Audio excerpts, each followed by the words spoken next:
Hello students, SS की online class में एक बार फिर हाजिर हैं। हम चर्चा कर रहे थे भारतीय राज्य व्यवस्था के संदर्भ में लोकसभा, राज्यसभा, राष्ट्रपति आदि की संक्षिप्त जानकारी हासिल कर ली थी। आज उसी क्रम में हम पढ़ने जा रहे हैं। हमारा एक नया टॉपिक उपराष्ट्रपति। तो आज हम देखेंगे कि उपराष्ट्रपति का चुनाव कैसे होता है, क्या है उसकी योग्यता, कैसे करता है वो कार्य, कितना होता है उसका कार्यकाल, आदि आदि विभिन्न बातें। तो देखिए, भारतीय संविधान का अनुच्छेद 63 ये कहता है कि भारत का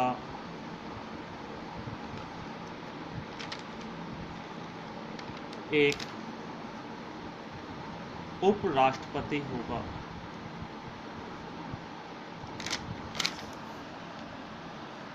यह बात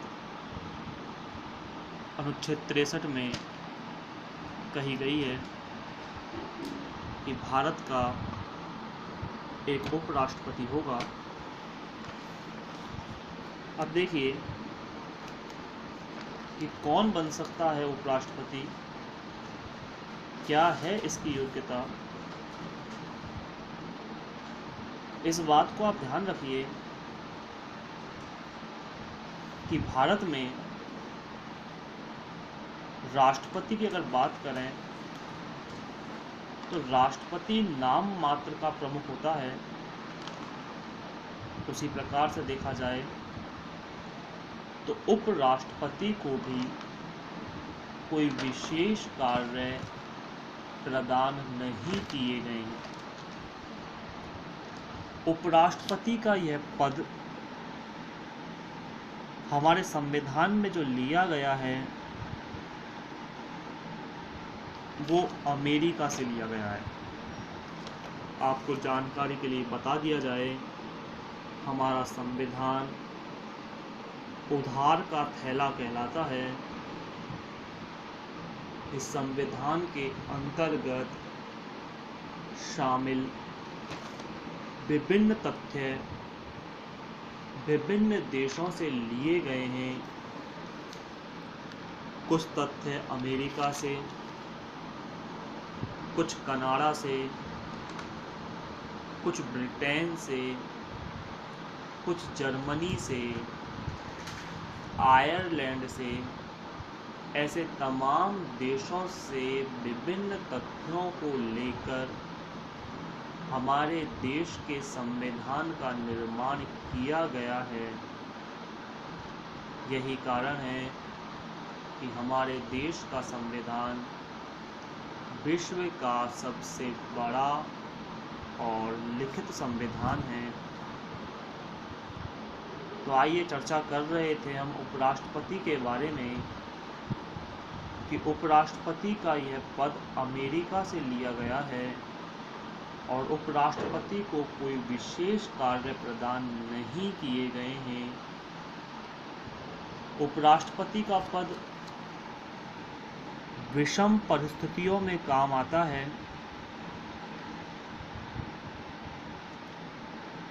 और ये विषम परिस्थितियां तब होती हैं जब राष्ट्रपति का पद रिक्त चल रहा हो या रिक्त हो गया हो। राष्ट्रपति ने अपने पद से त्यागपत्र दे दिया हो, राष्ट्रपति की पद पर रहते हुए मृत्यु हो गई हो, या राष्ट्रपति को पद से हटा दिया गया हो।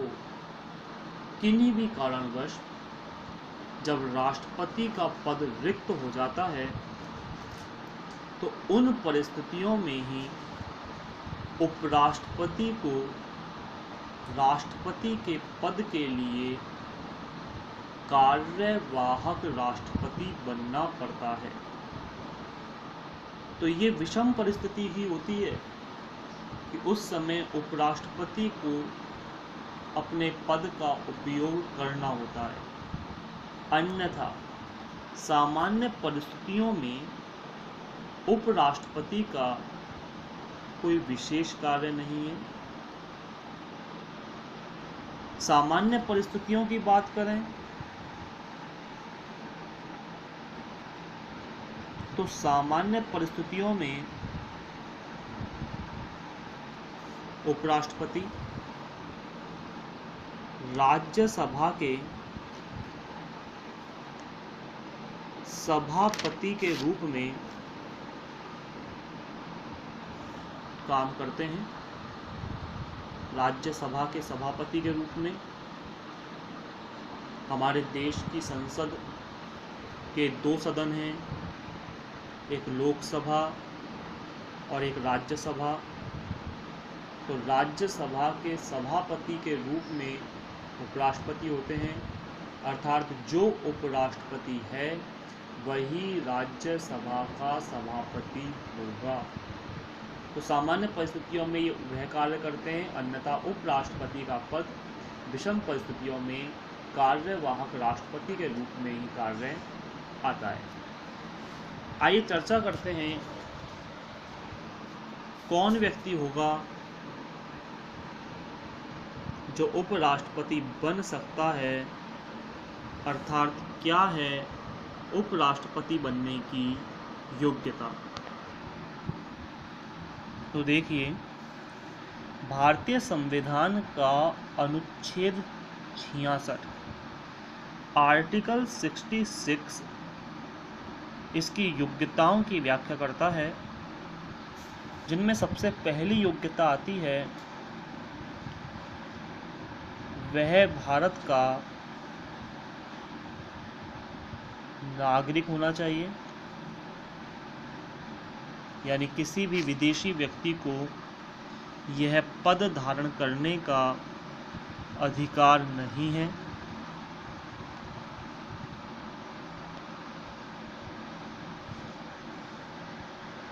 नंबर 2,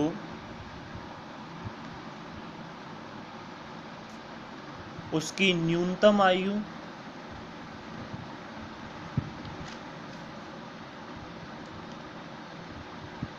35 वर्ष होनी चाहिए। जिस तरह से राष्ट्रपति की न्यूनतम आयु भी 35 वर्ष होनी चाहिए, उसी प्रकार उपराष्ट्रपति के लिए भी न्यूनतम आयु 35 वर्ष रखी गई है। ध्यान रखें, अधिकतम आयु का कोई प्रावधान नहीं है राजनेताओं के लिए।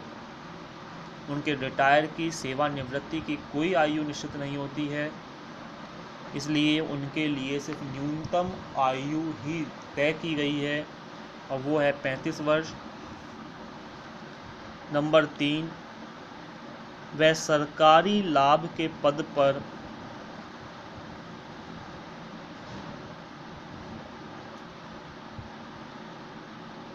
कार्यरत नहीं होना चाहिए।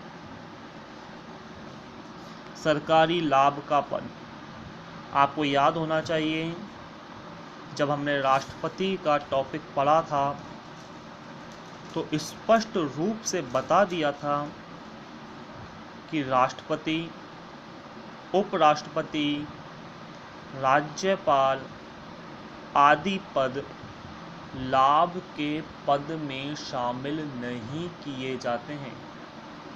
इसके अलावा अन्य पदों की अगर बात करें तो वह लाभ के पदों में शामिल होता है। उपराष्ट्रपति का पद लाभ के पदों में शामिल नहीं होता।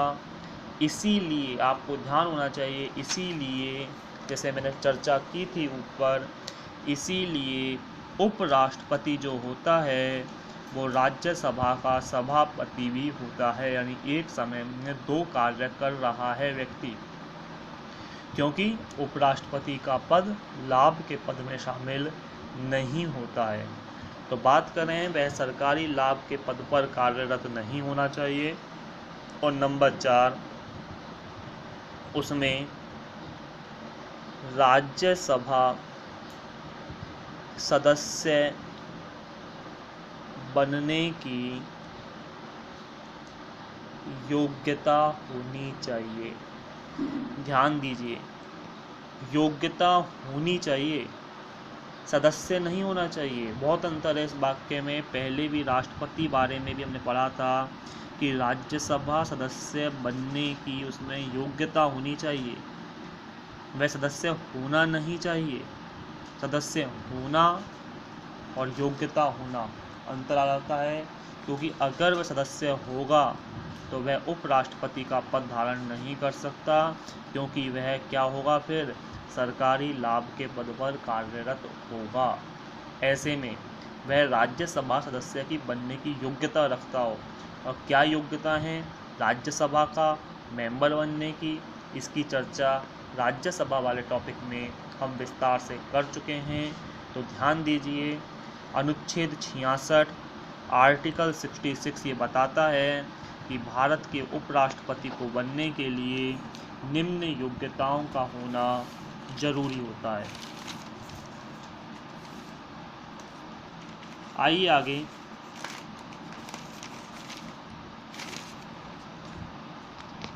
अब उपराष्ट्रपति चुनाव की अगर चर्चा करें कि उपराष्ट्रपति का चुनाव होता कैसे है, उपराष्ट्रपति के चुनाव में कौन लोग वोट दे सकते हैं, ऐसे लोगों को निर्वाचक मंडल कहा जाता है।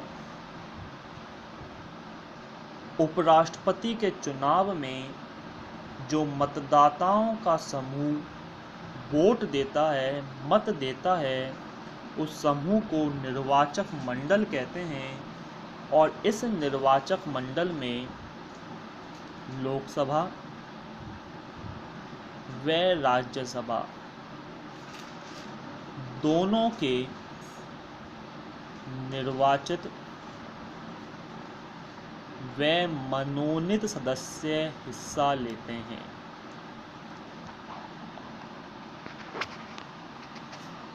थोड़ा ध्यान दीजिए इस चीज़ पर। जैसे हमने देखा था पिछली वीडियो में राष्ट्रपति के अंतर्गत कि राष्ट्रपति के चुनाव में लोकसभा, राज्यसभा, विधानसभाओं के सिर्फ निर्वाचित मेंबर ही हिस्सा लेते हैं। राष्ट्रपति में उसमें मनोनीत मेंबर हिस्सा नहीं लेते। लेकिन यहाँ थोड़ा सा अलग है, उपराष्ट्रपति के चुनाव में लोकसभा और राज्यसभा, विधानसभा नहीं, सिर्फ लोकसभा और राज्यसभा के निर्वाचित व मनोनीत दोनों ही तरह के मेंबर हिस्सा लेते हैं। जैसे वर्तमान में लोकसभा में 545 हैं, वहीं राज्यसभा में 245 हैं। तो 545 और 245 टोटल सदस्य जो होंगे, ये है उपराष्ट्रपति के निर्वाचन में हिस्सा लेते हैं। बात करें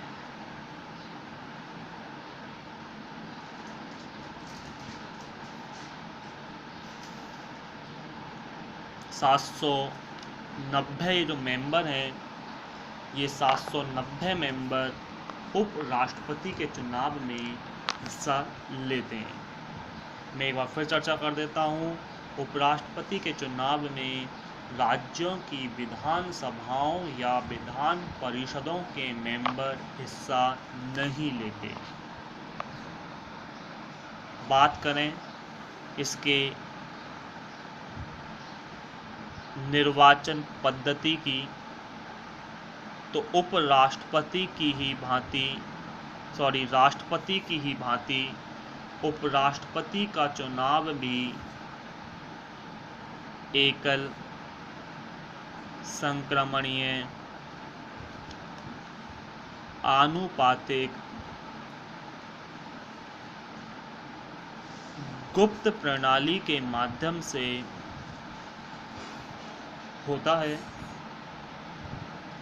इस शब्द की चर्चा राष्ट्रपति वाले टॉपिक में हम पढ़ चुके थे, एक बार फिर इसकी चर्चा कर लेते हैं। यहाँ ये 3 शब्द हैं। पहला शब्द एकल संक्रमणीय, दूसरा आनुपातिक और तीसरा गुप्त प्रणाली। क्या मतलब होता है? देखिए, हमारे देश में 2 तरीके से चुनाव होते हैं। एक चुनाव तो वह होता है जिसमें किसी उम्मीदवार को सर्वाधिक वोट मिल जाते हैं तो उसे विजेता घोषित कर दिया जाता है। अर्थात शॉर्टली अगर बोलें तो बहुमत प्राप्त व्यक्ति को विजेता घोषित कर दिया जाता है। जो सबसे आगे होगा वही जीतेगा। लेकिन दूसरी पद्धति एकल संक्रमणीय आनुपातिक मत प्रणाली होती है। इसके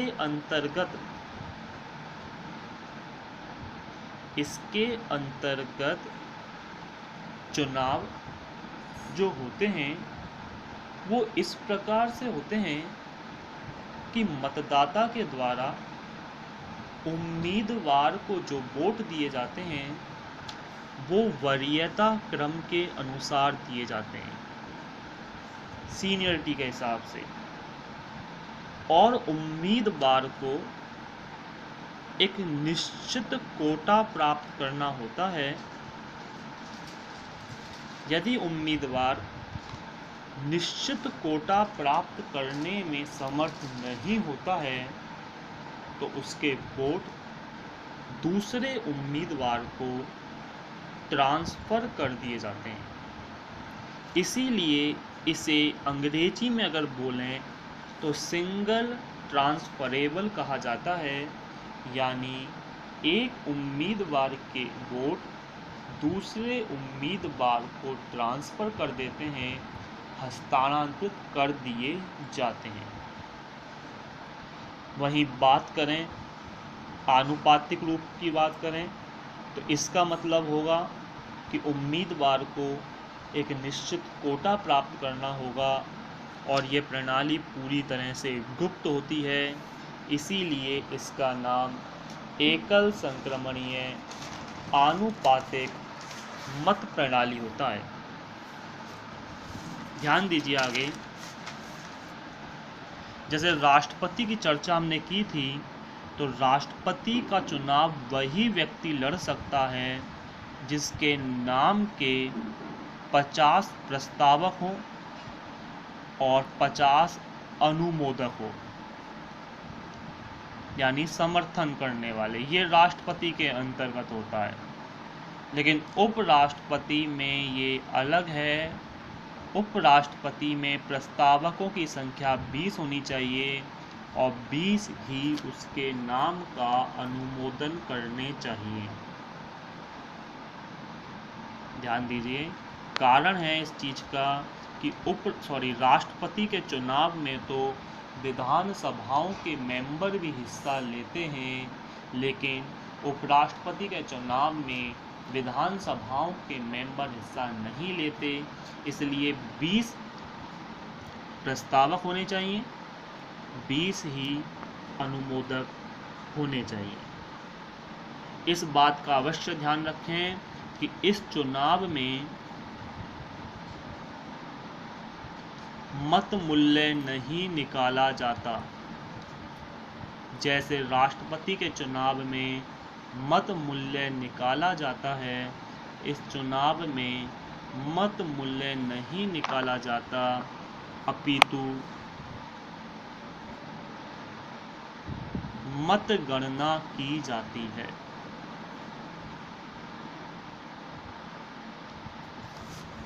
मत गणना होगी, मत मूल्य की गणना नहीं की जाएगी। बात करें शपथ की, संविधान का अनुच्छेद 69 आर्टिकल 69 ये कहता है कि उपराष्ट्रपति को अपने पद की शपथ राष्ट्रपति दिलाता है। ध्यान दीजिए, आता है कंपटीशन एग्जामों में, उपराष्ट्रपति को अपने पद की शपथ राष्ट्रपति दिलाता है। अब आप ये सोच रहे होंगे कि यदि राष्ट्रपति ना हो तो ऐसा होता ही नहीं है, क्योंकि हमारा संविधान ये कहता है कि राष्ट्रपति का पद कभी भी रिक्त नहीं रहेगा। यदि राष्ट्रपति अपने पद पर रहते हुए अपना पद त्याग कर देता है या उसकी मृत्यु हो जाती है, तो ऐसे में उपराष्ट्रपति कार्यवाहक राष्ट्रपति के रूप में पद संभालता है और उसके पश्चात वह कार्यवाहक राष्ट्रपति होगा जो नए उपराष्ट्रपति को अपने पद की शपथ दिलाएगा। तो आप इतना सा समझिए कि राष्ट्रपति होता है जो उपराष्ट्रपति को अपने पद की शपथ दिलाता है। इनका जो कार्यकाल होता है, उपराष्ट्रपति का कार्यकाल 5 वर्ष का होता है। कार्यकाल 5 वर्ष का है तो इनके कार्य क्या होते हैं, ध्यान दीजिए। मैंने शुरू में भी चर्चा की थी, उपराष्ट्रपति के पास कोई विशेष कार्य नहीं है। अनुच्छेद 64 आर्टिकल 64 ये बताता है कि उपराष्ट्रपति राज्यसभा का पदेन सभापति होगा। ये कार्य है इसका विशेष। जब कभी पक्ष व विपक्ष में कोई मतभेद उत्पन्न हो जाए तो ये पक्ष व विपक्ष के मध्य निर्णायक मत देने का अधिकार रखता है। एक तो ये कार्य है।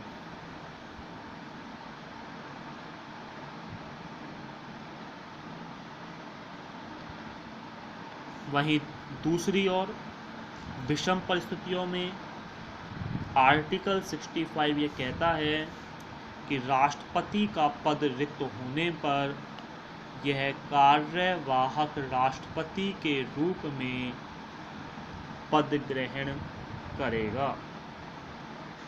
तो ऐसी स्थिति में ये उपराष्ट्रपति से संबंधित चर्चा है, जिसमें उपराष्ट्रपति कार्यवाहक राष्ट्रपति के रूप में कार्य करेगा, राज्यसभा का पदेन सभापति होगा, पक्ष व विपक्ष के मध्य निर्णायक मत देने का अधिकार रखता है। तो ध्यान दीजिए, इस चीज़ की शॉर्टली अगर मैं चर्चा करूं, बात कहूं, तो उपराष्ट्रपति का पद एक ऐसा पद है कि उसके पास कोई विशेष कार्य नहीं है। यह सिर्फ विषम परिस्थितियों में ही कार्य करता है। अन्यथा उपराष्ट्रपति राज्यसभा के सभापति के रूप में रहकर कार्य करता है। इसलिए उपराष्ट्रपति का कार्य हमारे देश की शासन व्यवस्था में बहुत कम या नाम मात्र का है। उम्मीद करता हूँ आज का टॉपिक समझ में आया होगा। आगे की चर्चा करने के लिए देखते रहिए SSK ऑनलाइन क्लासेज। धन्यवाद।